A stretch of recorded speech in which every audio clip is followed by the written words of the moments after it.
The Dave Hooker Show, represented by Banks & Jones, Tennessee's trial attorneys. Play to win, banksjones.com. The Dave Hooker Show. A presentation of Off the Hook Sports. Objective insight, expertise, top guests. Available on YouTube, Apple, Spotify, and the Off the Hook Sports app. Download now for free. Also available on offthehooksports.com. I compute and obey. Now to Dave Hooker. Ready. Well, do we have a lot going on, or do we have a lot going on? Let's just say the latter. A lot going on, as we're going to break down Tennessee's 2025 NFL draft prospects, and it could be one of the deepest classes they have ever had. And according to Josh Heupel, Tennessee has the deepest roster, which you would think would be the case in his fourth season upcoming. Is that smart to say that I have a deep roster? Does that raise expectations? He's not running from those. Also, I would describe Josh Heupel as a nice guy. Can nice guys be champions? We'll talk to Jimmy Hyams about that, brought to you by Varner Ford in Clinton. And also, we're going to see if the NCAA can screw up a potential super conference and how trashy Colorado can get, because they have topped themselves. Way to go, Deion and Shador. Caleb, how are you, sir? I am good. It is May, or as NSYNC says, it's gonna be May. It's okay. That reference. Is that what they say? Well, I was gonna sorry. I was gonna try to go out for Cinco de Mayo, but what date is that? Cinco de Mayo is May 5th. That's right. I had somebody ask me that. In reality, you know what's funny is it's actually a Civil War related holiday. It has nothing to do with, like, it's not a Mexican celebration. It's a Civil War celebration about the Union troops and a victory in Texas. A bit of useless information brought to you in part by Dynasty Pools and Spas. 4 Downs brought to you by Dynasty Spas, the most comfortable spas made in the United States of America, right here in East Tennessee. Drop in for the all-new showroom in Athens. Dynasty Spas, perfect for all 4 seasons. 4 Downs, presented by Off the Hook Sports. All right. Tennessee is about to be well represented in the NFL draft. We've talked about James Pierce, and we're going to discuss him a little bit more. But other guys that you may not think of as NFL players immediately, the Simmons, the Sampsons of the world, the Peeleys of the world, the Easons of the world, we'll get into those guys as well. Hit that like and subscribe button. We would greatly appreciate that. 4 Downs brought to you by Dynasty Pools and Spas. And Cooper, I need you to set us up, buddy. What do people need to do? Cooper Mays here. Hit like and subscribe. Thank you. Coop here. First down. All right, so we all know James Pierce is the best NFL prospect on Tennessee's team, correct? Maybe also the best NFL prospect in the country. PFF has him number 1. Right. Football Focus has him the number 1 prospect in the nation for 2025. Yep. So I saw that, and it's also a week. It's a weak year at quarterbacks, so I think that might help him as well. But let's go ahead and get into it right now. Who's the next best prospect other than Pierce? Coop here. First down. All right, that's first down. Caleb, who you got next best prospect?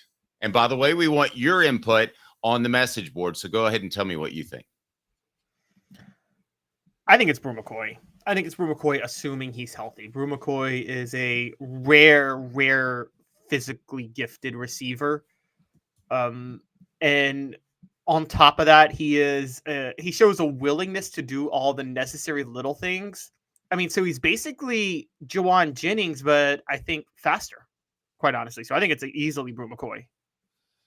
Okay, I'm going to play the other side of it just for the sake of argument and say there has been injury concerns, and I think he's going to be 100% healthy, but he's also older. So I will go with Dylan Sampson, although I think you know how I really feel about Brew. but I'll go with Dylan Sampson just for the sake of argument. How about you on the message board? What down, Coop? Cooper Mays here. Second down. All right, second down. Who will be the surprise player this fall? The surprise player that will then vault themselves into NFL status. And I'm talking high tier NFL status. We're not talking about seventh rounders around here. So the surprise player for me is going to be a couple of guys are already leaders on the team. So I'm going to go with Bryson Eason. He starts at defensive tackle opposite Amari Thomas, and Amari Thomas, I think, is already is not really a surprise player because we know what we're getting from what Tennessee's getting from him. So I'm going to go Bryson Eason because he starts with Amari Thomas, and he's been a reliable starter for 3 years. And now with the NFL money on the line, I think you might see another layer for him this year on the defensive line. I don't know if this is a surprise player, but I have a feeling that Amari Thomas could turn himself into a mid-round pick. And I did not think that when he showed up on campus. So it's a surprise to me over the course of his career. Surprise to you? Amari Thomas, see, that's why I would have said him, but I just can't, he's kind of in that Cooper Mays tier to me. Where Amari Thomas and Cooper Mays I mean, don't we kind of expect them to get drafted? Like Tennessee cobbled up NIL money to keep them going into the draft this year. But I get what you're saying. Yeah, I didn't think he was a great prospect when he came in. Not knocking him. I've been proven wrong because he's a starter, SEC worthy, and doing a fantastic job. Just curious. Go ahead and put that poll question up. Who is the next best prospect on Tennessee's football team headed for the NFL? And I think we would go Pierce. Then we would go... No, next best. Pierce is not the next best. He is the best. Next best. Yeah. Okay. So you want to go Brew McCoy, and who do you want to add on that list before we get to third down? By the way, I remind you that fourth down. Oh, are we on fourth? Fourth down happens fast. It's brought to you by Dynasty Pools and Spas. Experience it all at Varner Ford in Clinton. Need a quick fix or routine maintenance? Visit our Quick Lane Tire and Auto Center. Keep your Ford running smoothly with the experts in our service department. Ready for your next Ford? Our sales team's here to guide you through. 24 Ford Badlands Bronco, $59,829. 24 Ford Maverick all-wheel drive, $28,540. 24 Ford Explorer XLT four-wheel drive, $49,996. Local you trust? Experience you can afford. Varner Ford, your East Tennessee Ford dealership. I've been an official. I know how to keep down and distance. Caleb doesn't. It was third down. Tennessee center Cooper Mays here. Third down. God, Caleb. Most raw potential. I go first. Elijah Simmons. How do I disagree with you on that? How do I disagree? I don't know. What, he's just a freaky athlete. We can agree. We like each other. Wait, actually, I'm going to play off you. I'm going to say most raw potential is wait for it. Your guy, Dylan Sampson, because I think he's still raw. Okay. All right. Let's get to fourth down right now. Brought to you by Dynasty Pools and Spas. Cooper Mays here. Second down. Who can absolutely improve. Second down. Now who doesn't know down and distance? All SEC center Cooper Mays here. Fourth down. Now, we went back. It's Colorado. We got a fifth down. Who has the most to gain this year? Who can go from a 7 to a 1 or not drafted to drafted? Who can make the biggest jump? And I'm not going to let you say Elijah Simmons, and I'm not going to let me say Elijah Simmons. Who can make the biggest jump? Oh, John Campbell Jr. John Campbell Jr. moving over to right tackle with Glenn Ellerbe and what he's already done at the right tackle position. I think John Campbell Jr. can easily vault to a very high draft pick. And I think the success of Darnell Wright that you're going to see this year in Chicago is going to make him a more attractive prospect. Yep, absolutely. Guys, I think we're having a little bit of problems with our message board, but go ahead and pile away and we'll get those taken care of. I'm going to go Cooper Mays. And here's the reason I'm saying Coop. He just needs to get through a season healthy. injuries have been a concern the whole time. If he gets through a season healthy and passes medical, I think he could go from a late round pick to a mid round pick. It just depends if somebody needs a center, because much like quarterback, there are only 32 of those starting positions in the NFL. Yes, I agree. Again, Cooper Mays and Amari Thomas, maybe I'm just like, they're so developed and so reliable. We kind of know where they're going to go. I think we already know they're third to fourth rounders. Is that crazy for me to think that like they both will go in the third or fourth round next year? No, I don't think that's bizarre at all. As a matter of fact, do you want to run down the list real quick of guys that we think are going to get drafted? And then you can say real quick, you can say round, or you can say not drafted. Let's just do that. All right. So take a look at it. All right. So Brew McCoy drafted, James Pierce drafted, Cooper Mays drafted. Okay. Then you think John Amari Thomas drafted. Amari Thomas definitely. Okay. Campbell, a definite. I think Campbell and Spraggins are both definites. Okay. As far as rounds for those guys, I'm going to go Pierce 1, McCoy 2, Mays 3. I didn't mean to do it like this. Amari Thomas would be the 4th, and then I would 1, 2, 3, 4. I would have John Campbell, who would be on my my potential list as well. But I think he's going to be a second round pick, given what Ellerby's been able to do, like you mentioned. Javonte Spraggins, drafted. Yes. Okay. I'll say yes. I'll go 6th round. Okay. Elijah Simpson. What about you? Where do you have him? I actually agree. 6th round. I'm with you on the 6th round. I'm with you on every single one you named so far. Oh, so it's no good. Elijah Simmons. Okay. You ready for this, Dave? Elijah Simmons will go 1 to 7. He will either be a second rounder or he'll be undrafted. Yep. It's one of the two. It's one of the two, basically. Dylan Sampson, I think, goes in the second round. I think he fits what the NFL is all about right now. I want you to address these last 3 guys.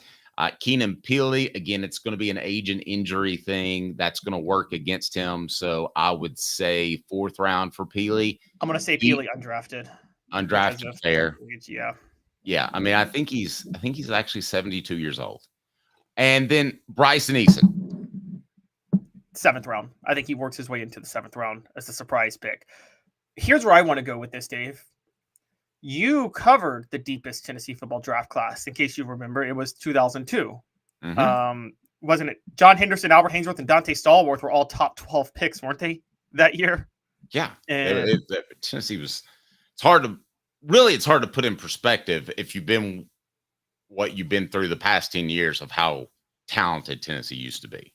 Yeah, that 02 draft class and the 98 draft class, not the 98 team, the 98 draft class are the players who left before the 98 season.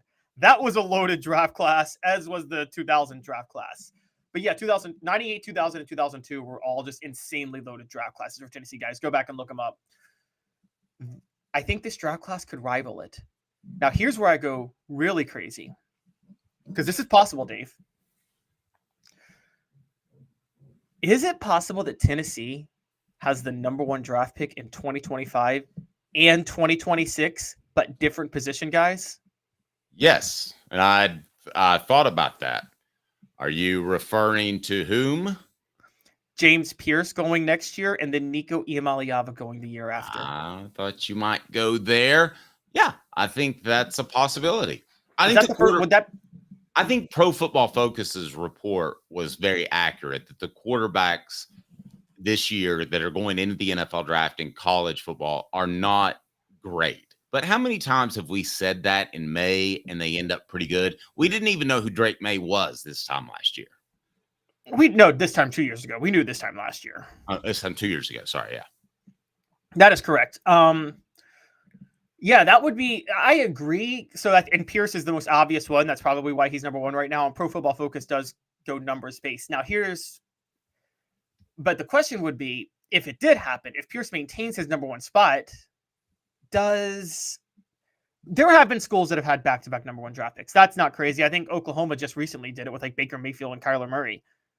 But has anybody had back-to-back number 1 draft picks at different positions in history? Like, could Tennessee be on the verge of history? I would have to imagine not. Like, that's insane, right? I mean, like surely not. I mean, I'm even surprised that it's happened back-to-back years. Are you sure that it's happened back-to-back years? Would that be? I'm pretty sure that Baker Mayfield and Kyler Murray went number one back-to-back years. Baker Mayfield went number one in 2018. Kyler Murray went number one in 2019. Yeah, both out of Oklahoma. Both won the Heisman, too, for Oklahoma. So that was when Lincoln Riley's, he took over at Oklahoma, and he would just get a quarterback for a year that was good and put up gaudy stats against the Big 12 defenses, and then they'd get blown out in the playoff, remember? Yeah. Dylan says Pierce won't go first just off need of quarterbacks. You're right. That's an overvalued position. But if there's one that's second, it's the pass rushing defensive end, edge rusher, right? Yes. So I think there's a real possibility. I think a quarterback will end up climbing the rankings eventually. It's hard for me to imagine a quarterback not going number one, as important as that position is. It is the most difficult position in sports. And if you think you got a guy that can play that, you have to take him over a good defensive end. It's just not close. If you got a guy that can be your franchise quarterback, you have to go for him. I agree. And honestly, this day and age in the NFL, Dave, I've thought about this recently. This is a topic for another day, so I don't want to get too deep in it, but I feel like a generational quarterback is actually more valuable than a generational basketball player on an NBA team. I think because of the rules now, like okay, let's take the two best players in their respective sports, Patrick Mahomes or Nikola Jokic. You're starting a team and you got to go win a championship. You might actually take Patrick Mahomes now over Nikola Jokic, right? Oof. Let me think about that. 4 Downs brought to you by Dynasty Pools and Spas. I'll have my answer in 60 seconds. The best thing about Dynasty Pools and Spas is that they've got it all taken care of. What does that mean? Well, you stop by their showroom and check out their fantastic selection of top-notch spas in that showroom in Athens. Make your pick and get ready, because Dynasty Pools and Spas delivers within 125 miles of that location in Athens, that fantastic showroom. They've got the cover lift, steps, chemicals, and everything you need. Delivery at no extra charge. They're just down the road in Athens. You pick the spa you want, and it'll be there for you. Oftentimes discounted with military and first responders discounts. Also blemish models, or just mention Off the Hook Sports. That's Off the Hook Sports for $500 off. There's a discount for you on spas made right here in East Tennessee. Support local. Dynasty Pools and Spas also has the best chemicals for you and your spa and your pool. No fillers, just the chemicals. Made right here in East Tennessee. Support local. Dynasty Pools and Spas. $500 off if you mention Off the Hook Sports. $500 off if you mention Off the Hook Sports. Dynasty Pools and Spas. DynastyPoolsandSpas.com. It has happened before. Ron Very in 1968, and then a guy named O.J. Simpson in 1969. So it would be killer if Tennessee could get 2 number 1 picks in the NFL. Worst person ever. Jimmy Hyams will join us. That's why I get those jokes out of the way before Jimmy Hyams joins us, because I don't want to. You still have to answer the question: starting a team, Patrick Mahomes or Nikola Jokic? It's tough in today's game, and you never would have said that 10 years ago with NBA versus NFL. No, you wouldn't. That's fair. But how good is Mahomes? If Mahomes turns out to be the next Brady, then we would have to reevaluate that, right? I mean, he's easily the best player in the NFL right now, and there's not really a close second. He's taking over. Like, when Brady was playing, Brady always had competition from Peyton Manning, Aaron Rodgers. There's no rival of Patrick Mahomes. Have you ever seen this in the NFL where a quarterback has no rivals because he's better than all of them? No. Portions of the program brought to you by Boundless Moving. From their 2-hour minimum to turnkey operations, they have you covered. They moved me, they can move you. Just look for Boundless Moving. Again, Boundless Moving, and check them out in Charlotte and in East Tennessee. We certainly appreciate them. Now, the NFL draft if you look at it, quite possibly pick the perfect 4 teams for the college football playoff. Explain, Caleb. Yeah, so if you look at number of players drafted by team in this past year's NFL draft, Michigan led the way. Who won the national championship, Dave? Who did win the national championship that year? There's this team named Michigan. Yep. 2, 3, and 4. Texas, Alabama, and Washington. Guess who tied Washington for number 4? I'm interested. Florida State, the team that everybody thought was left out, the team that the best team that didn't make the top highest ranked team did not make it. And wait, I'm not even done. Guess who was number 6? Who was number 6? Georgia. That was Really? the top 6 of the college football playoff rankings. Those were the top 6 teams. And the top 4 had the 4 most drafted, with Florida State tied. But again, Florida State, I think we know probably would have gotten in had it not been for the Jordan Travis injury and a few things that went down that way. So, is this validation for the college football playoff? I don't think there's any validation to be had with 4, because I believe a 5th place team has as much of an argument as a 4. If you can't get into a 12 or 14, I got no argument for you. So I'm not trying to sidestep the argument altogether. And I'll tell you who I think that the best 4 teams are or were going into last year. But I think that's the biggest problem you have right now, Caleb, is that to me, you've got to be in that 4. And if you're not in your 5th, you've got an argument. Am I wrong? Yes, because I think you're thinking about just last year. There's a lot of teams where no, I do mean in general. I don't think the 5th team has an argument.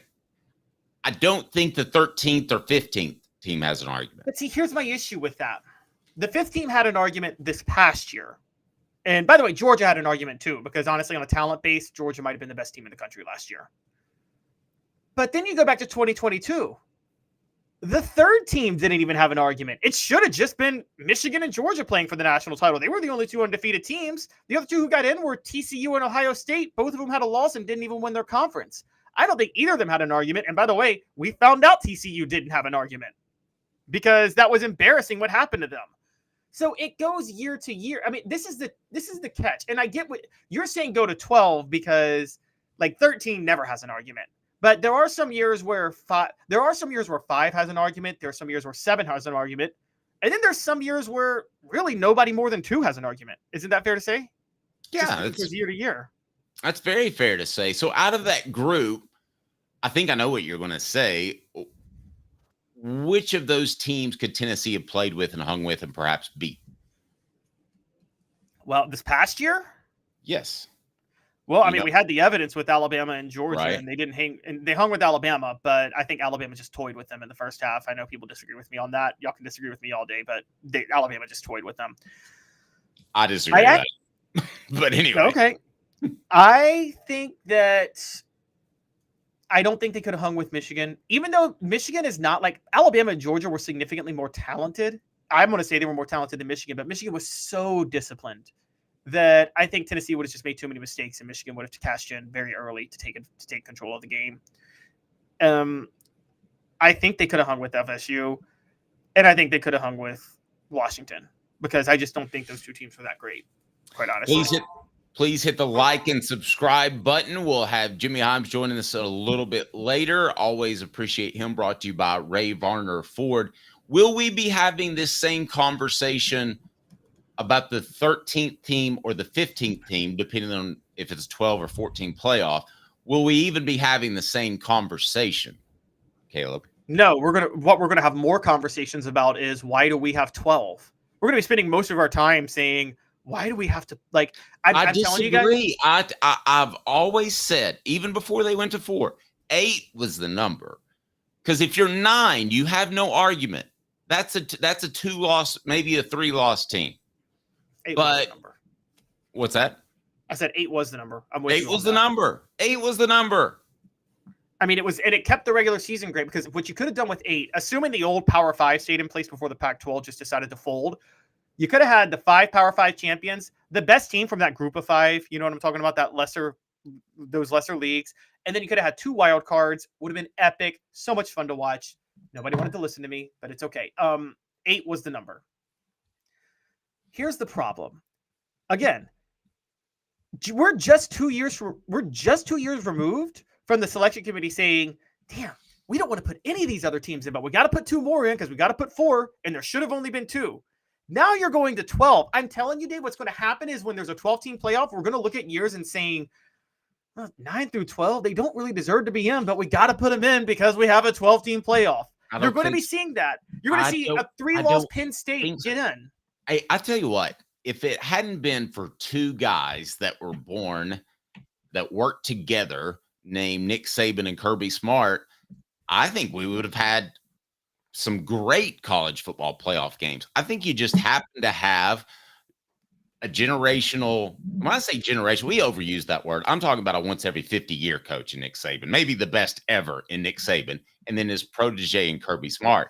So I think some of those blowout games that you kind of throw out would have been good games. It just happens you got 2 legendary coaches in place.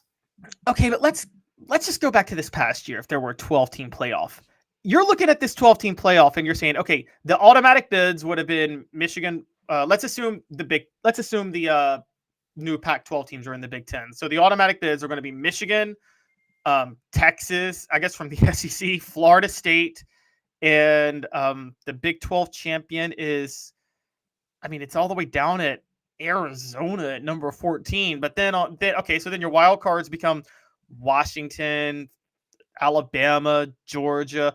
Long story short, you're getting like 10-2 Missouri and 10-2 Penn State in this thing. Penn State played 2 good teams last year, got wrecked by both of them. Missouri was 10-2. Do you think Missouri was a playoff caliber team last year? And Missouri. You know, I don't. You know, I'm not very fond of Missouri as a program, but I think they would have had the type of offense that maybe made some noise, won a game they shouldn't, maybe came together at the right time. You picked the wrong team, basically, because I think of an offensive-minded team, anything can go crazy in the opening minutes, and then suddenly you're up 21-0, and the other team is out of their game plan. There are a lot of other teams I would agree with you on, but Caleb, ultimately, like I said, if you're 13, you've got no argument. Get out of there, and don't say you should have been 12. You should have been 1. You should have been 2. You should have been 3. If you get yourself in that spot, you don't have anything to worry about. I agree, but you just don't want to say that there's not going to be okay. Let me ask you this. You don't want to say that there's going to be a debate at 12-13, and I get that, but there will with some people. Not with sane, intelligent people. But what I would ask you is this. Can there be a Cinderella in the college football playoff as we have seen in the NCAA basketball tournament? No. Football doesn't work that way. Football doesn't work the way basketball does. Basketball in a 40-minute tip-off, a team can pull an upset. In the NBA, which is totally geared towards the better team winning, Dave, you know, when the 1 plays the 8, they usually don't sweep them. They usually win in 5 games. So, but that doesn't happen in football. The talent gap is just so much different, and there's not as much randomness. So the better team wins in football more than I think any other sport out there. No, I agree with that. But noise would be if a 12 upset a 5, right? I mean, that would be noise. That's not going to happen. The 12 is going to be the group of 5 SMU team or Liberty or whatever. And the 5 is going to be the runner-up in the SEC championship game, who is probably the second best team in the country. And the 12 is going to have to visit the 5. The 5 is going to win 63-0 every time. Work with me. 11-6. Still not going to happen. 6 is going to blow out 11. That's going to be the second best team in the Big Ten, which is probably the third or fourth best team in the country. I don't think it's going to be quite that bad, but we'll see. If it's watered down with a bad first round, that would be very disappointing. How about the one, the only Jimmy Hyams? He's going to join us right after this. Josh Heupel seems pretty confident. He called this Tennessee roster the deepest he's had. That's not lowering expectations. That's raising them. Also, nice guys. I think we would consider Josh Heupel a nice guy. Can they win championships? 2 minutes off the Hook Sports. 5th year, the second and third generations continue Joe Newbert's commitment. His vision of what this business needed to be, we still try to live up to that. If we wouldn't put our family in it, we're not going to put their family in it. If you're going to say that you're doing the best work in Knoxville, now saying it's one thing, producing it and providing it's another. The largest family-owned collision center in Knoxville is Joe Newbert Collision Center. Hi, I'm Rick Terry, and we at Rick Terry Jewelry Designs pride ourselves in the highest quality craftsmanship from a family-owned business here in Knoxville for over 35 years. At Rick Terry Jewelry Designs, we also take pride in being an affordable option for all your game day accessories, especially those fire opals. At Rick Terry Jewelry Designs, we want to be your jeweler every day and especially on game day. Go Vols! Hi, Mike Davis here with City Heating and Air, reminding you to always dare to compare. Our team provides quality local heating and air service, installation, and maintenance across East Tennessee. We use only the best equipment like American Standard heating and air conditioning for your residential, new construction, or commercial needs. Honesty, dependability, and customer satisfaction have been the cornerstones of our business since 1961. City Heat and Air. Dare to compare. Experience it all at Varner Ford in Clinton. Need a quick fix or routine maintenance? Visit our Quick Lane Tire and Auto Center. Keep your Ford running smoothly with the experts in our service department. Ready for your next Ford? Our sales team's here to guide you through. 24 Ford Badlands Bronco, $59,829. 24 Ford Maverick all-wheel drive, $28,540. 24 Ford Explorer XLT four-wheel drive, $49,996. Local you trust, experience you can afford. Varner Ford, your East Tennessee Ford dealership. Oops, I missed the button. The Dave Hooker Show, represented by Banks & Jones, Tennessee's trial attorneys. Play to win, banksjones.com. Who's this guy? Hello, wizard. The Dave Hooker Show, Ooh. a presentation of Off the Hook Sports, What? YouTube, Apple, Spotify, and the free Off the Hook Sports app. Back to Dave Hooker. Goodness gracious. I need Jimmy Hyams on right now. Jimmy, how are you, sir? Dave, I'm doing great. How are you doing? Okay. You've been in radio long enough to know that sometimes you're not as, got a good feel for it in other times. So I've stumbled a little bit. Help me pull it out. Well, I will try to. I will be interested in seeing how many teams Tennessee beat 63-0. Since Caleb thinks there will be some 63-0 blowouts in the college football playoff. We'll see if the Vols are worthy, and if they can't beat anybody 63-0, they shouldn't be in the playoffs. Absolutely. Well, Jimmy, for that, Tennessee would be upset. They would pull what they did in 2022, which is they were beating a bunch of teams equivalent of that score. Then Heupel just let a bunch of teams score meaningless touchdowns at the end of the games. Okay, like how many times did they drop 60? Yeah, 50. We'll lower it to 50. Lower to 50. All right. Now, this question is going to sound a little bit odd at first, but I think you'll see what I'm driving at. What the? What was he Hooker thinking? Show, Release the represented by Banks hounds. The Dave Hooker Show. Keep cool. A presentation of OffTheHookSports.com. I wrote in Hooker's Corner that we would encourage you to be a member of, free and paid, whichever you choose. But in Hooker's Corner, I wrote that Josh Heupel can indeed get a discount like Nick Saban did, Jimmy, but he gets it for the culture, and he gets it for eventually the number of players he's going to produce for the NFL, which is what got Saban his discount. Do you think that will be as effective as Saban's quick move to the NFL. Yeah, but I think it might be one-sided. It might be more toward offensive players than defensive players. Now, having said that, I think Tennessee's going to have several defensive players drafted next year. I think they've done a really good job in that regard. But with Heupel, it might lean more toward quarterbacks. It might lean more toward running backs. It might lean more toward wide receivers being drafted. So I think he could get a discount in that regard. You mentioned the culture. Look, these guys have fun playing at Tennessee. It's an aggressive style. It's an up-tempo style. They even have fun playing defense that way because they are aggressive. Sometimes maybe too aggressive given the lack of talent and inability to cover people in the secondary. But, I'll agree with that. But I think it would be more leaning toward offense than defense, whereas under Saban, I think he produced a relatively equal number of pro prospects on offense and defense. That's a good point. Yeah, so Jimmy, to that point, with the Heupel discount, do you think, and we talk culture, Heupel's building a very player-friendly culture. I think we can all agree with that here. Mm-hmm. Do you think that player-friendly culture, though, can win maybe at least one, but do you think it could win it's ever capable of winning multiple national championships in college football, or do you have to be really a grinder and just a really hard A to do that? Hard. I was trying to think of how to paraphrase that last comment. Close quote. Okay, so here's the way I look at that. So Tom Osborne was a nice guy. He won 3 national championships in 4 years at Nebraska. But Caleb, to your point, the atmosphere around college football has changed. It has changed. And you almost have to be a Saban or a Kirby Smart or somebody that's a grinded out, hard-nosed, in-your-face kind of guy. I can't think of too many, quote, nice guys since Osborne that have won a national championship. So I think it is harder to do that.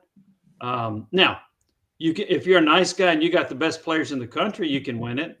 But I do think it's harder. Typically, you don't see the nice guys win. You see a lot of nice guys flame out. What was that coach they had at Arkansas that was 2-0? Was it Chad Morris? What was his name? Chad Morris. Yes. Oh my gosh, 2-10. Yes, nicest guy in the world. Nicest guy. Oops.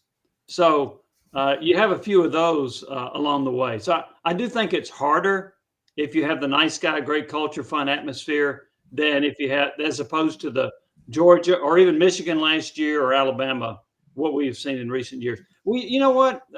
Where would you rank Dabo Swinney at Clemson? Nice guy? Well, that's what I was going to get to, actually. Jimmy and I've worked together. Dabo Swinney has done it. He's won 2 championships. Is that the best comparison out there to perhaps Josh Heupel's coaching style? I think so. He's very much a player's coach. I think Heupel's a player's coach. The style might be a little different in terms of Heupel runs a much more up-tempo offense than Dabo, but Dabo tries to create the same kind of culture as Heupel, a similar culture. So, I think there's a really good comparison between those two as far as their personalities and the way they approach the game. Yeah, I actually would have gone to Dabo Swinney too.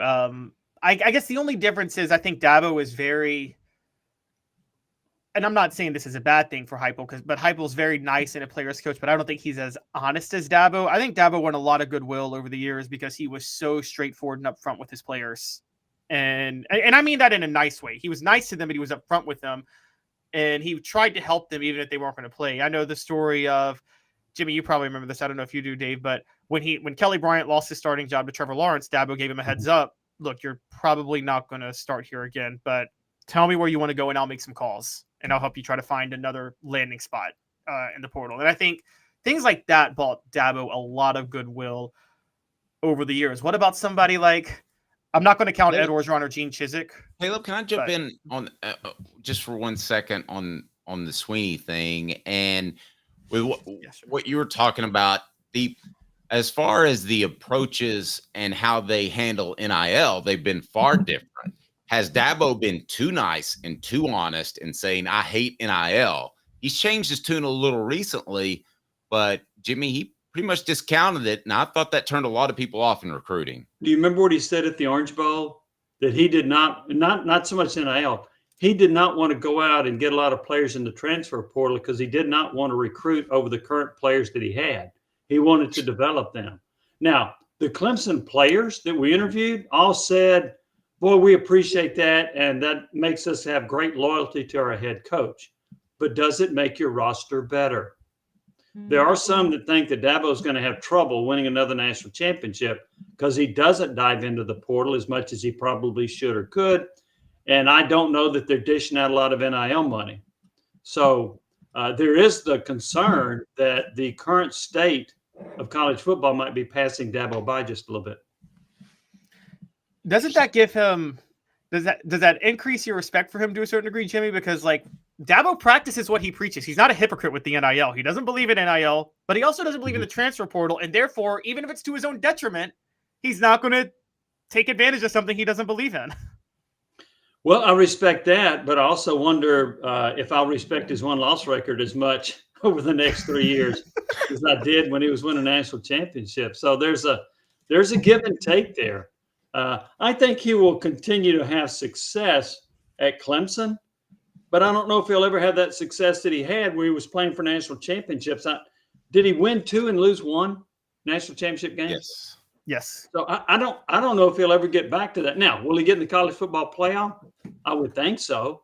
And my goodness, if he's a 5 seed, he's going to win 63-0 in his first round game. We know that.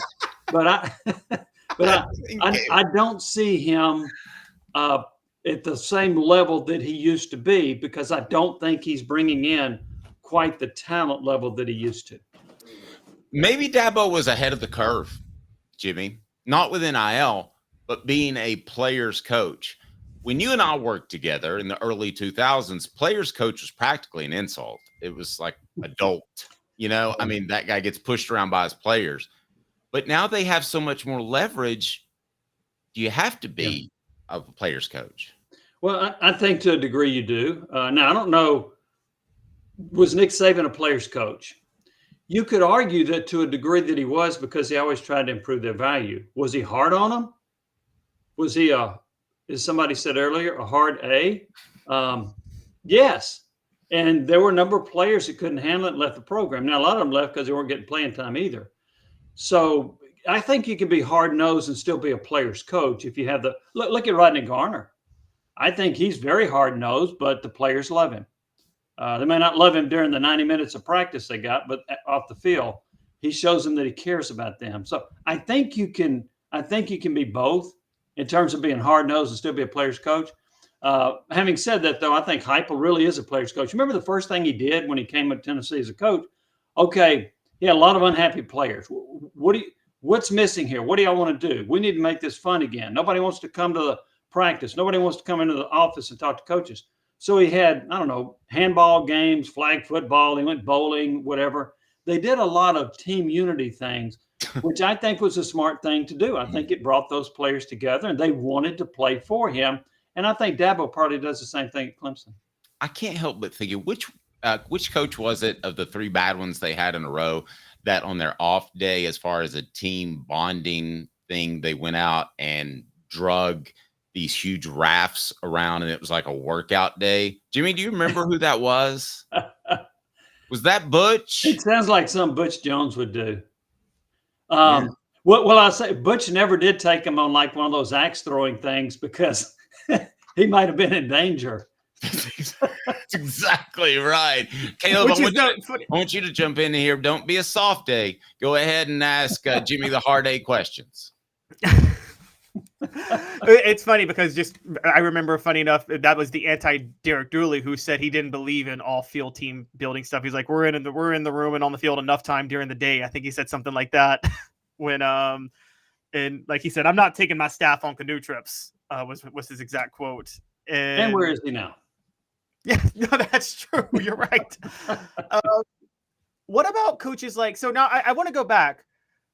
And Dabo is unique, but doesn't it seem like most of the players coaches we know who won national titles, they kind of stumbled into the right player? Because, like, for instance, Mac Brown, he seems like a player's coach, but he had Vince Young. Isn't it easy to be a player's coach when you have Vince Young? And I guess the only exception to that, another one that came to my mind, is Pete Carroll was a player's coach, wasn't he? And even though one's forfeited, he won 2 national titles. Right.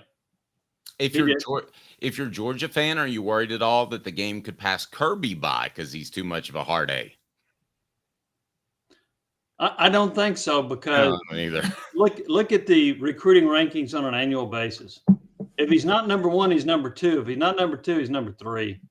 If you continually do that in recruiting, boy, it's hard for you to fall off the map. So I'm going to say Kirby will continue to win at a very high level as he continues to recruit at a high level. All right. I'll tell you what, Caleb, are we ready to move on? I was just going to ask this last question real it. quick. So, Jimmy, do you think Josh Heupel, if he wants to have the type of success even Dabo has, does he need to get a little bit harder on the players? Or do you think he struck the right balance? I think he's pretty much struck the right balance. I think he's got some assistant coaches that are pretty hard on players in certain other positions. And I think he's got a good staff, although I don't know how well the new running backs coach and the new linebackers coach will fit in. But I think that we got Rodney Garner, who's pretty hard on him. I'm not a big fan of the secondary coach. I think the offensive line coach is really good. Receivers coach is really good. And I think the receivers coach is a players coach. You got a mixture of assistants that I think would be considered players coaches, although a couple of them, like Rodney Garner, are pretty hard on them as well. So I think if you got a mixture like that, it's okay for the head coach to be a player's coach. But I will say this: he's made some personnel decisions that have been interesting. I mean, you remember when he benched Jeremy Banks before the South Carolina game over two significant instances, one including missed practices, and then he gets into raucous with Hendon Hooker. So he will take that stand if he needs to. He kicked off Caden Salter, a quarterback who went on to Liberty and had great success. So he will make those moves. I think he's not afraid to make a tough decision. Jimmy, I believe firmly that a coach can come in, lay down the iron fist, and then back off a little bit if he's been too hard on a team. I think it is much more difficult to be a soft coach, a player's coach, and then get hard on a team. Any concern that Josh Heupel could face that in his career? No, I agree with what you said, that it's much harder to be soft and then become hard on the players. No, I don't think so. I mean, I think he's done a good job with this. Now, in 5 years, am I going to change my mind on that? Depends on where they go. But I like where they are. I like the direction of this program. I know there's a lot of optimism about this upcoming season. I don't think that's something that will catch up to Heupel. All right, there we go. Nice guy. That's good stuff. We'll see if he's able to continue with that. But I do want to get to Josh Heupel, not at all afraid of expectations. I remind you that Jimmy Hyams' appearance is brought to you by Varner Ford in Clinton. Bronco, 59,829. 24 Ford Maverick, all-wheel drive, 28,540. 24 Ford Explorer, XLT four-wheel drive, 49,996. Local you trust, experience you can afford. Varner Ford, your East Tennessee Ford dealership. All right, Caleb, set us up for this next one, because you had the unfortunate assignment of listening to all of the Big Orange Caravan audio yesterday. So what did you pull out of that? Yeah, Jimmy, and just you've probably covered a few of those. I hate the Big Orange Caravan stuff. Usually they are the most fan-centric, not informational pressers, to the point where a few years ago I actually almost defended Fulmer for pulling the coaches away for the interviews, because I'm like, these are the most waste of time interviews possible. But Josh Heupel did actually say something illuminating yesterday. And Josh Heupel never says anything illuminating. Because he said in Nashville that this is the deepest roster he's had since he's been at Tennessee. His exact quote was, "This is the deepest that a roster has been at any point. That's the front lines, O-line, D-line. That's our skill position players. You look at our wide receiver numbers, just pure numbers. We're deeper than we've been." Now, we all agree with that. I would have thought that anyway. But does the fact that Josh Heupel say it lend itself to what I've thought from the whole time, which is that he is 100% all in for 2024? I think him saying it is an effort to breed confidence within his team, but I really don't agree with him on that. I do not. Really? I heard him say the wide receiver room is the deepest. Okay, I'll go with that. Is your quarterback room the deepest when you had Hendon Hooker and Joe Milton? No. Mhm. Is your running back room as deep as it was a year ago? No. Is your offensive line deep with talent? No. You're still trying to find a starter. Is your secondary deep and talented? No. In my opinion, the two areas where I'll agree with him is the defensive line and wide receiver. Do you realize that Tennessee's only got 7 returning starters from last year's team? 2 on defense, and that's your deepest and most talented roster? I'm not in that camp. I thought his 2022 team was deeper, more talented than this one. Wow, that's definitely up for debate, Caleb. Jimmy, I disagree. I'm just going to say I disagree. I figured that might be coming, so I just tell me where they're better. Okay, so I'm just going to say this. Y'all think I'm crazy because I keep saying Nico was created and allowed to run Heupel's offense. So as good as Hendon Hooker was, I'm already saying Nico Iamaleava is going to be better at quarterback than Hendon Hooker. I'm not in that camp either, but go ahead. I'm in that camp. I think by default, Jake Merklinger is better than Joe Milton. I'm sorry.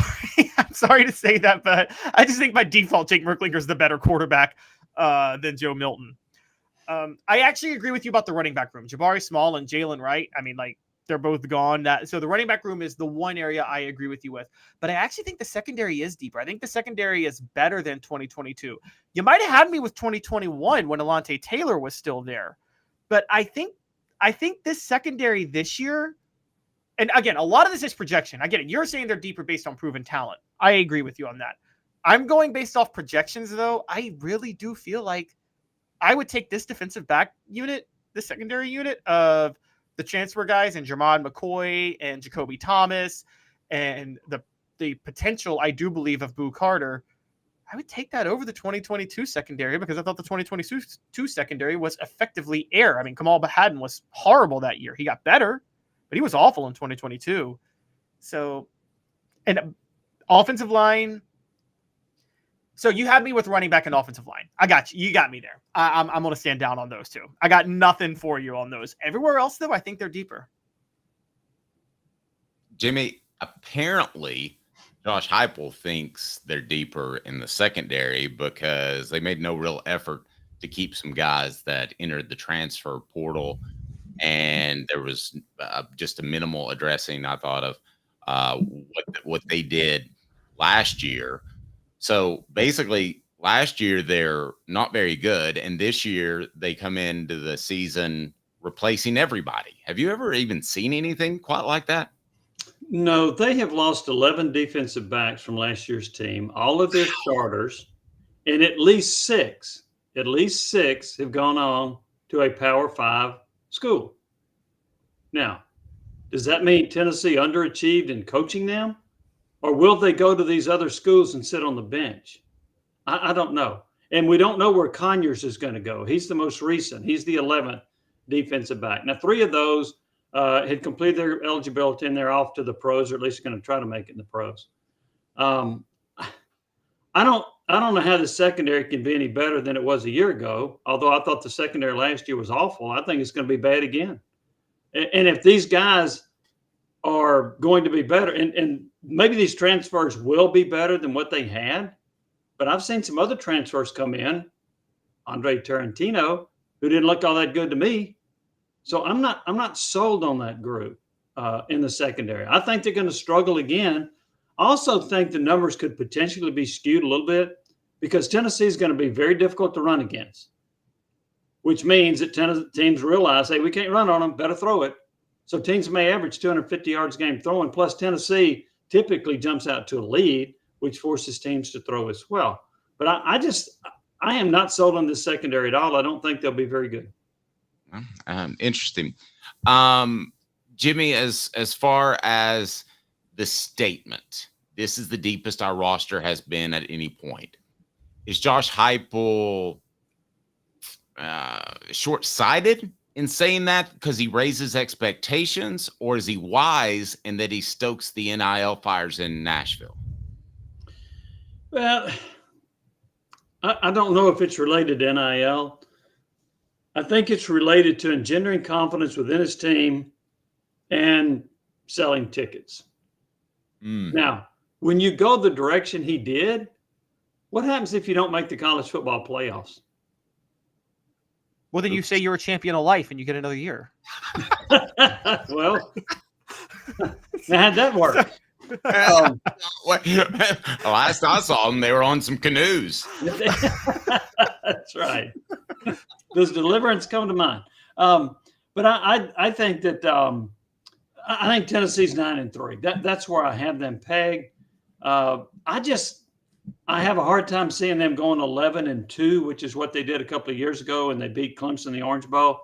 I don't think this team is going to be that good because I see more holes in this team than Josh Heupel or Caleb sees with this team. Again, they returned 7 starters. That's it, 7. There are a lot of projections that have to come through. If you just want to take 22 minus 7, that's 15. You need 12 or 13 of those projected players to be solid or you're in trouble. Yeah, and I'm even counting Brew McCoy as a returning starter. Okay. Who didn't even start half the games, but I'm counting him because he was a starter before he got hurt. But I'm just not as bullish on this roster. I see depth at several positions that I really like. I mentioned them before: receiver and defensive line, linebacker, possibly if they can stay healthy. But the rest of hey, here's another one. Do you think they can be as good as tight end as they were a year ago? I don't. How are you going to replace Warren and Castles? They combined for 38 catches and 9 touchdowns.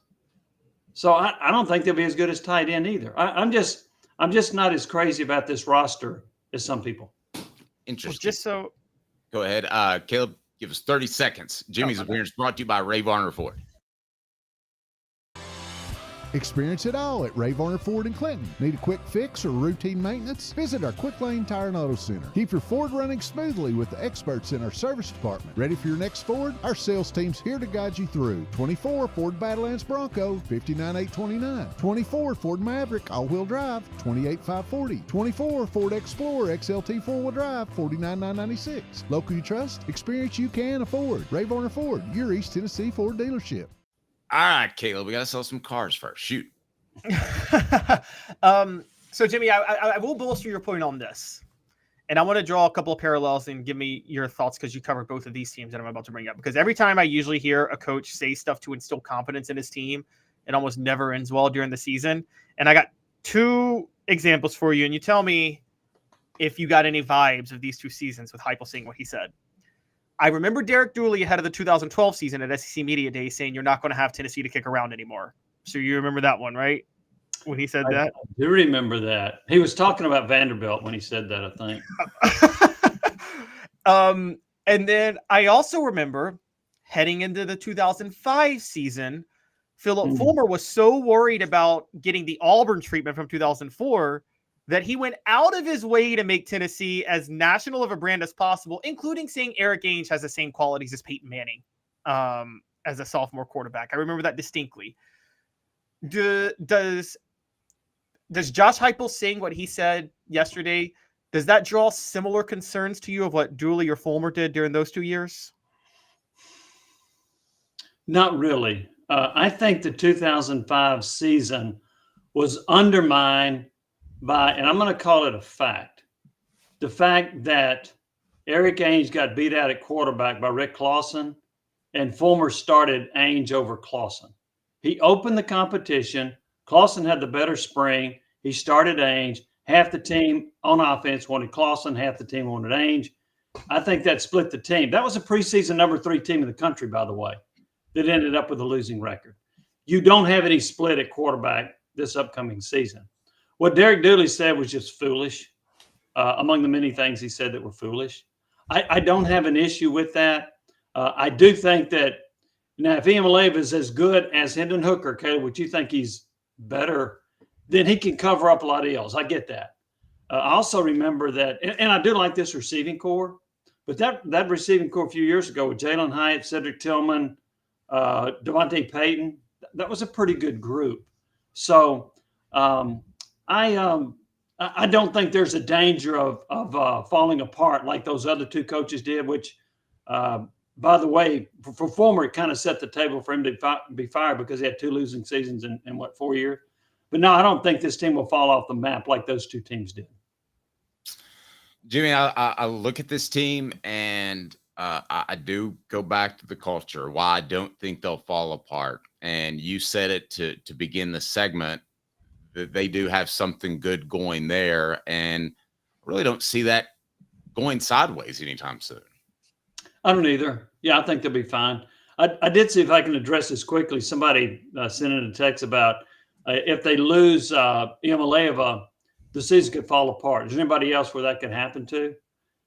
I'm going to give you 2 names where it could really go sideways. If they lose Dylan Sampson, who's really the only proven running back they have right now because of all the injuries to the others, and if they lose Cooper Mays. You remember what happened the start of last year when they lost Cooper Mays? And they went down to Florida and played ghastly. I think those would be 2 to watch for if they lose them that would really derail this season. Okay, you mentioned Sampson. Those that are huge Heupel fans would just tell you, oh, no, that Cameron Seldon's going to be great, even though he's been hurt and even though I question his ability instinctually to run. Jimmy, so what are you hearing about? What do you hear about Seldon? I hear he's a very talented running back, a good running back. He's got good speed, but he's got to stay healthy. Jabari Small battled health issues his whole career, didn't he? Over his shoulder issue. Peyton Lewis doesn't even go through the spring because he was injured. Those things concern me. If they can stay healthy, I think they would be okay if Sampson goes out of the equation. But I don't know if they can stay healthy. And they also like to have a 3-man rotation at running back. You take Sampson out, now they're down to 2. Probably. I haven't seen anything out of Khalifa Keith that makes me think he's going to be a good back. So I do like Seldon. I think he's a good back, but he's also unproven. So that concerns me a little bit about where they are. Sampson had over 600 yards. He led the team with 8 touchdowns. He averaged 5.7 yards a carry, I believe. I think he is a quality running back. Now, he does need to improve his pass protection, but I think he's a guy that could burst on the scene. I'm not saying he's as good as Jalen Wright, but I think he could be a 1,000-yard rusher for Tennessee if he stays healthy and gets enough carries. Great stuff. Anything else? Go, Caleb. Yeah, Jimmy, I wanted to ask you about this and this will also bolster your point to a certain degree, because this is probably the first team we see, and I know I'm high on Nico Iamaleava, and I know we've had our debates on this, but this is the first team I've seen that's mostly Josh Heupel recruits. And I talked about Conyer entering the portal the other day, and a lot of the players you said that you believe made Tennessee deeper a couple of years ago, they were not Heupel recruits. They were Pruitt recruits, Pruitt-Signee, some even Butch Jones recruits. Is there still the concern to you that maybe one of the reasons they're thin is Josh Heupel's just misevaluating talent? I mean, this is the guy that thought Joe Milton was better than Hendon Hooker. So I'm thinking, how big of a concern is that? And does that lead to you maybe thinking they're not as deep as he thinks because he's not evaluating talent properly? I think there are 2 areas where they've done a poor job of evaluating talent. Offensive line, secondary. Those are the 2 biggest concerns I have with this group. They have signed what I thought were some really good players. Addison Nichols comes in here. He's one and done. He's out of here. Why have they not been able to develop some of these offensive linemen? I don't get that. And I don't think Heupel recruited either Cooper Mays or Spraggins, right? In the portal, they got Campbell, and he's a nice player, but that was from the portal. So they have not recruited. They've not brought in very many offensive linemen that have jumped up and improved and developed into good players. The same with the secondary. And I remember a year ago, you really liked, was it Jordan Matthews in the secondary? Now, maybe he steps up this year. I don't know. Maybe Ricky Gibson steps up this year. I don't know.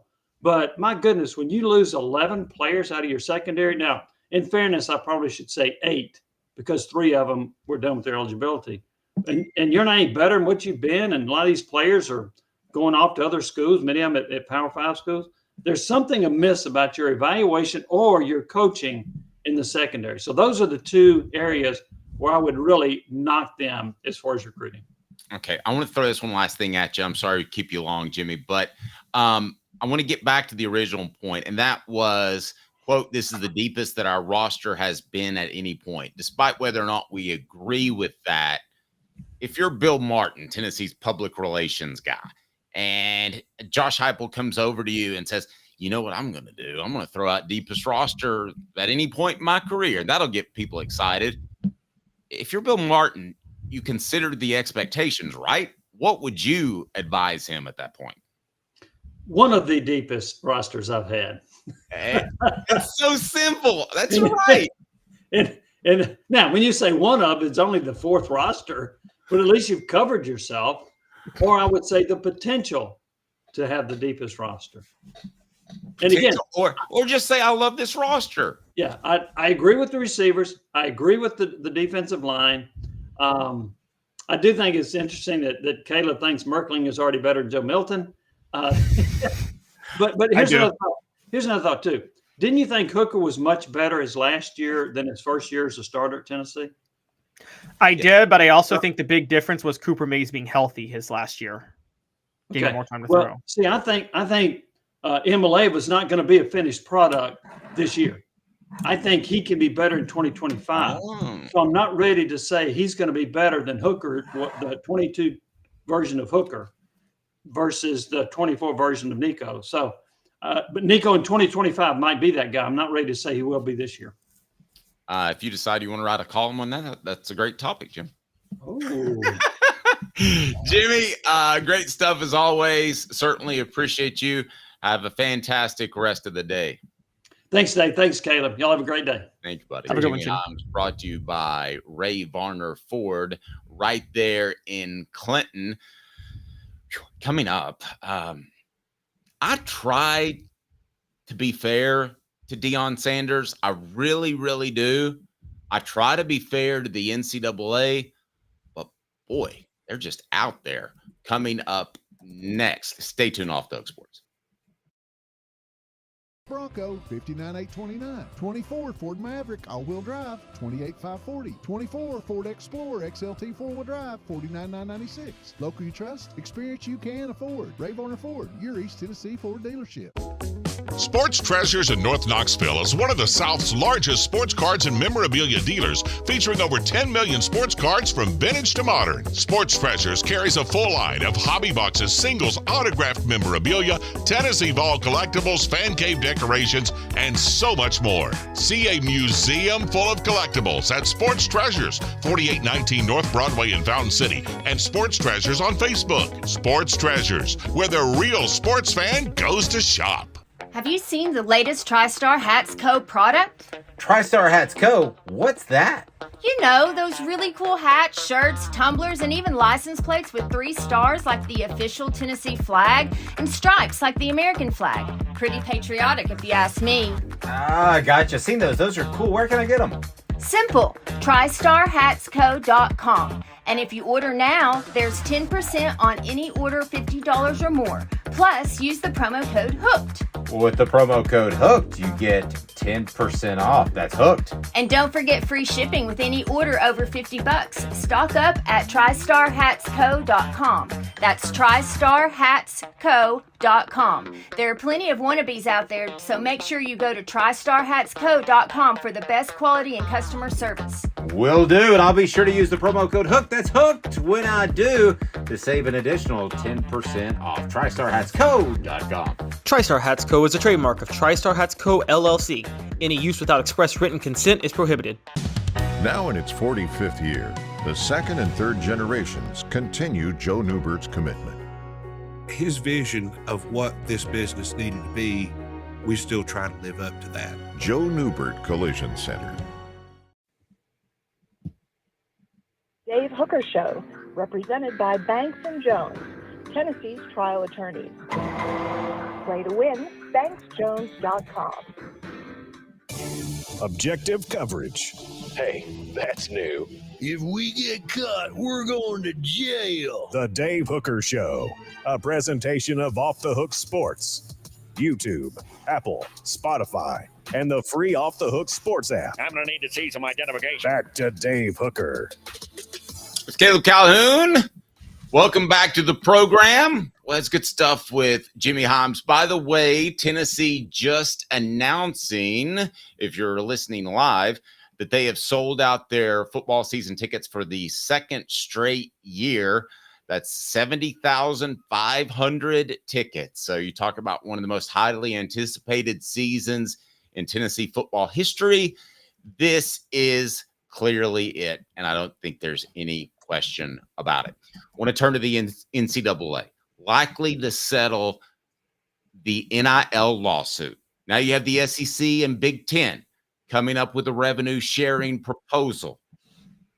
How quickly do you think this NIL thing could change, which in turn could affect Tennessee, who's one of the best programs in the nation at handling NIL? I ask you that question, Caleb.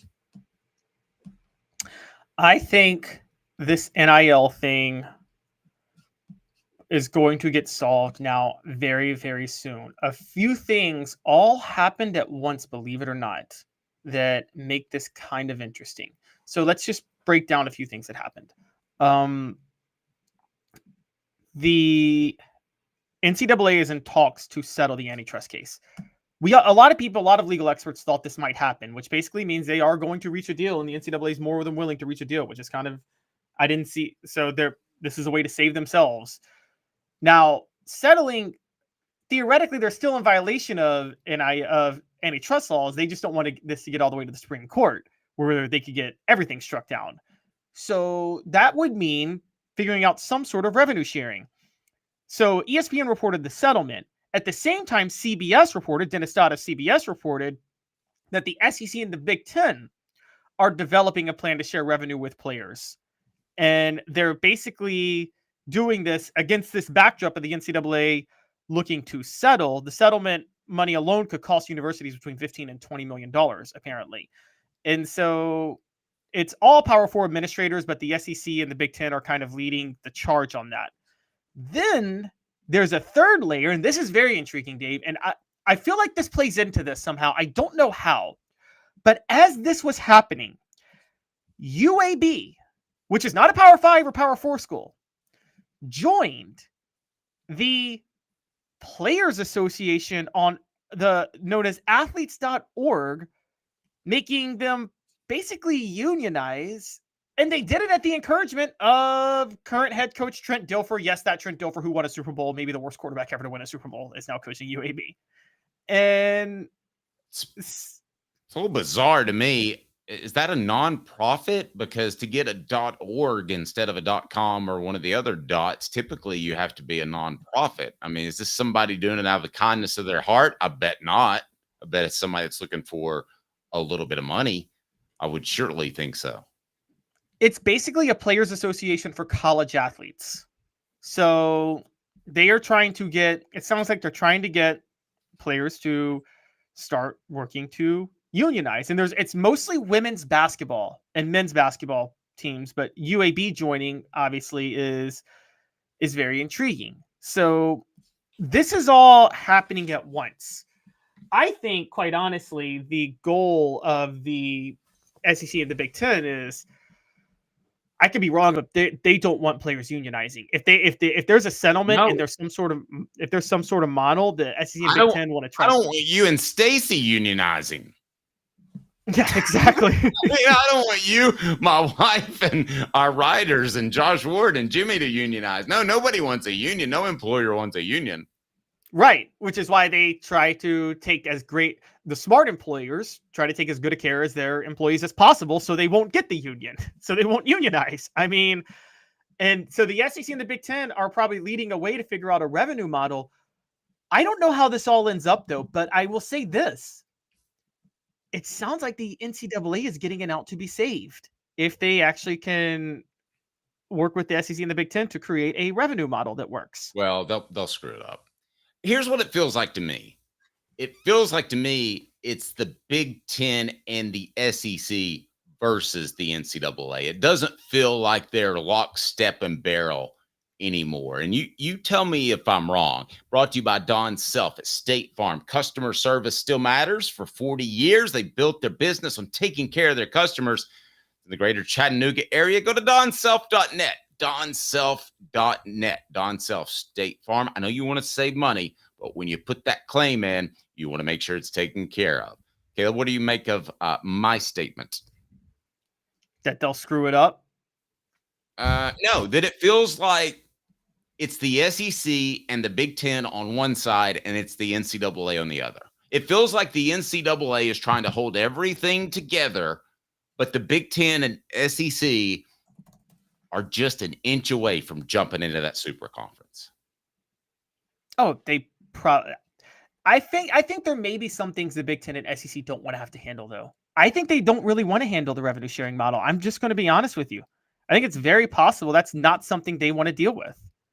And so, given that fact, I could see them willing to work with the NCAA to figure this out. But you're right. The NCAA's entire existence has been trying to figure out how to funnel more money to themselves at the expense of the players. And well, I think with the SEC and the Big Ten, it's to that point where I've never been cheated on, but I understand if somebody gets cheated on and they bring that person back, you're on a 1 strike penalty. So I get the feeling that the Big Ten and the SEC is saying to the NCAA, we'll try to work this out, but just know we've got 9 toes out the door and you better not screw this up, because I bet they will. I don't think there is going to be the acronym NCAA in 10 years. I don't believe that's going to exist. Well, I could see that. I could see that happening. It depends on how this all plays out. The NCAA. So do you think the NCAA will no longer exist because they've lost all power and it's just the natural progression? Or do you think they won't exist because they have a chance to exist, but they're just going to bungle their chance and they're too incompetent? Bungle, but I look at it from a business model and it seems like the right way to go. I mean, what's the NCAA doing to earn their money? I mean, the Big Ten and the SEC, they're putting out great football teams. They're putting out a great product. To me, the NCAA, they're just kind of hanging on, trying to get those last few paychecks. It doesn't feel like they're working together with the Big Ten and the SEC at all to me. No, it's not. They're trying to, basically, they would like to have control over everything, and the Big Ten and the SEC are starting to think, well, and because the NCAA does have the power for control over the other sports, but football is such a giant revenue generator. You know who we've let off the hook for this, and we should be attacking more? Good show more reference. Than the NCAA? I'm sorry? Good show reference. Good show reference. We've let a lot of incompetent school administrators off the hook for this. And here's what I mean by that. One of the reasons the NCAA is losing power is because college football is getting more and more sucked into, a select group of teams that 10, 20, 30, 40 years ago have been making the decision to make college football a priority. Let's be honest, Dave. Many NCAA programs at the Division I level that had the chance to make college football a priority just didn't do it because it was too much work. And I think they have fallen by the wayside because of that. And you know this. It's much easier to invest in basketball and then take your check for being in a Power 5 conference or even in a Lower 5 conference, take your football check and call it a day, right? It's much easier to do that. It's hard to do the legwork to invest in football. And in the 80s and the 90s, too many programs were content to be basketball schools and not worry as much about their football program. And then now they're complaining about getting caught flat-footed as football is sucking up all the revenue and all the centralized power, which is where the SEC and Big Ten come into play. And they are basically, those other schools are turning to the NCAA to save them. And I think, well, sorry, you should have made this investment. You should have done what Louisville did. Say whatever you want about Louisville. They are a basketball school, but they saw 30 years ago what was happening, and they decided to fully invest in football, as we know. And now they're in a Power 5, Power 4 conference because of it. Most of those other schools did not do that. Many of the Power 4 schools weren't doing it, which is why, as you and I have talked about, in this super conference, a school like Wake Forest should be left out because they didn't try to invest in football 20 years ago, 30 years ago. Turning back to NIL for a moment, can we both agree that Tennessee does not want anything to change? They want more deregulation, right? Tennessee's the Yankees of college football. Yes, they don't want a salary cap. They don't want anything. They want to be able to buy the talent. Tennessee is what Jerry Jones wished he could have with the Cowboys, with the NFL. Because Jerry Jones would just write blank checks for athletes to go win a Super Bowl, wouldn't he? If he could. Oh, yeah, I would love for there to be no salary cap and make me a totally different Cowboys fan. I'll put up a new poll question. What is Tennessee's best recruiting tool? And don't look at it yet. Are you looking at it, Caleb? Not looking at it. I'm not looking at it. Okay. I've got NIL, legacy, facilities, culture. What do you think the fans voted on number one? NIL, legacy, facilities, culture. Oh my gosh. The fans probably said something stupid like culture or facility or legacy, culture or legacy. Well, that's not stupid. I think it is culture. I 100%. So did they pick culture? Did they pick culture or legacy? Culture's 42%, NIL's 25%. You underestimated our fan base. Legacy facilities at 17%. I believe it truly is culture. Why would you think that was stupid? Kids are committed. Kids stay because of a culture. They don't commit because of a culture. Kids commit because of their. Wait. I think they show up on campus and they get hosted by the guys that are happy. I think they are committing to Tennessee because of the potential Josh Heupel shows for the offense, the NIL money, and the potential to play for Rodney Garner. I don't even think Alabama's culture under Nick Saban ever got Nick Saban a number one recruiting class. Ever. I think Nick Saban just got Nick Saban a number one recruiting class. Okay, well, it's a buzzword now, and we almost use it too much, culture. But I will tell you this. There were times where I had other assignments, but being around Tennessee's football program for a quarter of a century, it's the best chemistry that I've ever seen, other than the 1998 national championship team. But Philip Fulmer talked about how they were always a family, Dave. Wasn't exactly right all the time. Yeah, Fulmer was a family man. Did anybody else ever play up more the family man guy than Fulmer with the football team? If so, they had a lot of cousin Eddies. Hemp House is the premier hemp dispensary online with a wide variety, great selection, and strict standards to ensure you only receive the best in CBD or Delta products. Hemp House Chat with 2Ts.com. Hemp House Chat with 2Ts.com. I was talking to Cooper Mays, and that is on our YouTube page, thanks to City Heat and Air. He said that facilities really weren't that big of a difference between one school or the other. There is something to be said, I believe, for comfort level. Oh, I'm sure there is something to be said to a degree for comfort level, but I think that seeps in more when you're in the program. I think that's the issue. I think it's hard to see when you're committing to a program. Again, I think when you're committing, you see a lot more service level stuff. Yes, you feel comfortable when you go, but there's very few people who I know that committed to a school based on a feeling. One of them was Peyton Manning. I mean, he'll tell you, you know this, when he visited Tennessee during the ice storm in '94, didn't even get to go to a football game at all. And I think that feeling thing's a bunch of BS by him. Culture is a feeling thing. Culture is a feeling thing. I think he wanted to look kind of organic, so to speak, but he made that decision because of David Cutcliffe.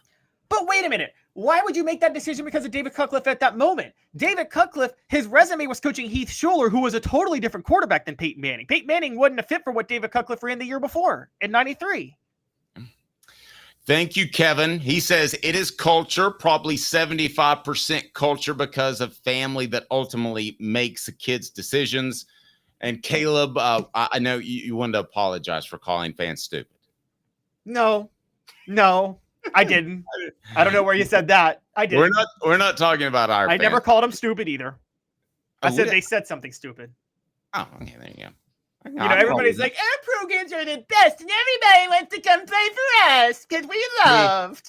See, that's what you get if you don't play along with Caleb, you get the voice. If you don't agree with Caleb, you get the voice. No, I think if you believe sappy stuff like your program has integrity or has a great, it's just. But Caleb, you know me. This is not show. This is. I know. Serious. I have not been around a football team that likes each other as much as these dudes. Now that doesn't mean they're going to win 15 games, but I'm just telling you that I've not been around a team like this. I'm higher on them winning than you guys are this year. Right, but you're higher for different reasons. Mine's I am higher for different reasons. Yeah, I am. Understand. All right, so Deion Sanders decides to get into it again. And I just thought this was really classless. His son got involved as well. What's the situation with Deion Sanders, and how quickly could this dissolve? Because he likes to be loud. There's no question about that. It's actually gotten more classless and more pathetic as we've been talking today, because Deion Sanders decided to get in Twitter wars with college athletes this morning. It's embarrassing. So here's what happened. Austin Peay transfer Xavier Worthy was part of an expose in The Athletic about how Deion basically pushed players into the portal last year. And apparently Deion didn't even have the nerve to tell them to their face. He had his assistants tell them. And so Xavier Smith specifically was pushed in by Charles Kelly. We all know Charles Kelly. He was actually at Tennessee under Jeremy Pruitt for a minute. And so basically Xavier Smith refused to go to the portal. So he got cut. Okay. He ended up going to Austin Peay, and he's told this whole story. Shedeur Sanders retweeted that he had never heard of Xavier Smith after this Athletic article comes out. And he said he was obviously mid at best or something like that. And so that's how the beef started. Is Shedeur Sanders, by the way, who's going to be, you and I both agree, Dave, is a top 5 draft pick. And you're attacking a kid who was cut by a program that's now at an FCS school because he spoke to The Athletic about something. I'm wondering if it gets to the point where he costs himself a spot or two, because you don't want your quarterback being the loud, talkative guy. You want him just even kill. Exactly. I agree. And I was just going to talk about that today, guys. But let's say it was Caleb Williams. I'm sorry to interrupt. Let's say it was Caleb Williams versus Shedeur Sanders. I like Sanders more as a player, but I would definitely consider his brashness when I was drafting him. I would too. I absolutely agree. And so Caleb Williams has his own brashness, so that becomes a little bit tricky. But like when you start taking shots at players who you know aren't going to make the money that you're going to make, it's like I just think that's on a level of bullying. Even if you are responding to what they were saying about your dad, I get it. I was just going to talk about that today, by the way. I was only going to talk about that. But it just got a lot more nuclear, Dave. And I mean a lot more nuclear. And Deion Sanders has crossed some serious lines as we've been on here. So basically, Caleb Mathis, who also plays for Colorado, responds to Shedeur Sanders and go, "You're right, he was mid," or something like that. Deleted the tweet, but not before Jaheim Ward, who also plays for Austin Peay, is now Xavier Smith's teammate, calls out Caleb Mathis about how he played last year. This is Twitter wars between players. Fine. Deion Sanders decided to get involved and retweeted somebody making fun of how little Jaheim Ward played last year, because Jaheim Ward was making fun of Jaheim Ward's lack of impact on Austin Peay. What head coach of a Power 5 program makes fun of a college athlete's lack of playing at an FCS school? I think it's terrible. And as a matter of fact, I will take it a step further. Should the NCAA fine coaches for Twitter wars? I'll ask you that question, brought to you by Sports Treasures, carrying over 5 million sports treasures and so much more. Follow on Facebook for the best sports memorabilia, daily updates. Just go to Sports Treasures TN on Facebook and you are good to go. Caleb, I mean, they get fined if they criticize officials, don't they? They get fined for other stuff along the ways, recruiting infractions. To me, I would find somebody for this.